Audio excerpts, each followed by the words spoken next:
Kumakain ng mga customer sa isang kainan sa barangay Sulukan, Angat, Bulacan nitong Biyernes alas 3 na madaling araw nang dumating ang 5 armado at naka-helmet na holdapper. Hinablot ang bag ng babaeng customer at pinulot ang cellphone ng isa pa. Ang isang lalaki naman, kinapkapan at hinampas sa ulo. Ang isa pang customer, pinatayo at kinuhanan din ng gamit sa bulsa. Sa isa pang kuha ng CCTV, nilimas ng mga salarin ng 7,000 pesos sa kahan ng kainan at kinuha rin ng 2 cellphone ng crew. Saka sila umeskapo sakay ng motorsiklo. Ayon sa may-ari ng kainan, natangay rin ang motorsiklo ng mga biktima. Takot na takot din sila.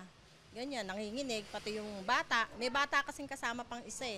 Ang mga rescue personnel daw nakakain sana sa kanila ang tumulong daw na mag-report sa mga pulis. Yung mga rescue, sila ang nag-report na may hold-upan dito. Hindi kami. Kasi kinuha nga yung mga cellphone nila. Ako kasi parang ano na rin, tuliro. Tapos pumunta na lang sila dito. Ganun.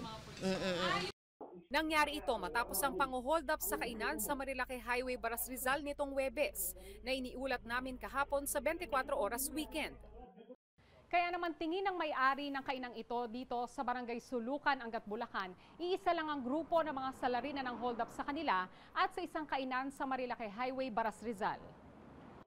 Ang mga panghahampas ng baril, pambabatok at panunutok ng baril na ginawa ng mga kawatan sa Baras Rizal, pareho rin daw ng ginawa sa mga customer nila. Ang biktimang customer naman na kinuhanan ng cellphone at helmet sa kainan sa Marilake Highway, Baras Rizal, na-identify ang helmet na ninakaw sa kanya. Kapansin-pansin ding pareho ang sapatos ng isa sa mga suspect sa Rizal at Bulacan. Opo, yun din po kasi gamit na po nila yung helmet na nakuha sa amin.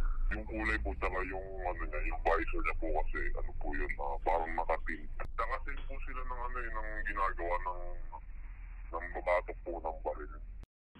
Panawagan na may-ari ng kainan, sana raw mahuli na ang mga kawatan.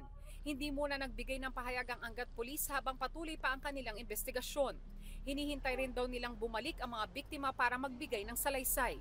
Para sa GMA Integrated News, Von Aquino, nakatutok 24 oras.